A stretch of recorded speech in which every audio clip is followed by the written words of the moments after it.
Look at Google shares this morning, $905 over the 900 mark, traded up around 907, 908 this morning. Investors clearly think they got something there that they want to get in on. And as Google's I/O Developers Conference kicks off today, how much of a wow factor does the company need to roll out to appease customers and those investors who are buying the stock today? Where has the company struggled, and in what areas does it need to improve? Neil Mawston, who is Strategy Analytics Executive Director, is here to talk about it this morning on the MoneyBeat show. Good morning, Neil. Thanks for taking a few minutes to come on this morning.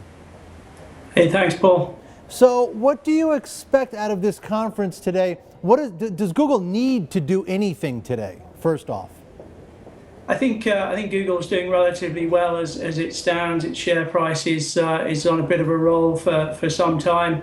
It's got quite a lot of good products already, such as search, for example, and maps and so forth. So I don't think it really needs a proper wow factor, but obviously it needs to keep the ball rolling. So it'll need to be looking at those high growth areas where it can improve. So it'll be looking at things like what it can do better in mobile, what it can do better in Android and maps. And also I think they'll possibly be talking about what they might do with wearable devices like Google Glass. Mm-hmm. Now, what do you expect them to say about mobile, about Android? Obviously, the Android system has done very well. The phones are selling like hotcakes on it. What do you expect them to say this morning about mobile, or this afternoon?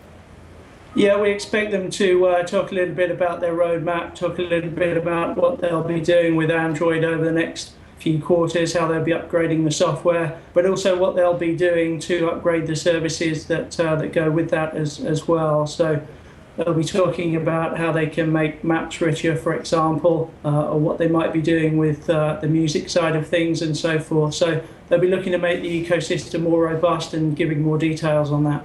All right, and you mentioned the music side. We have a few stories this morning floating around All Things D and on the Journal talking about music and Google at this conference.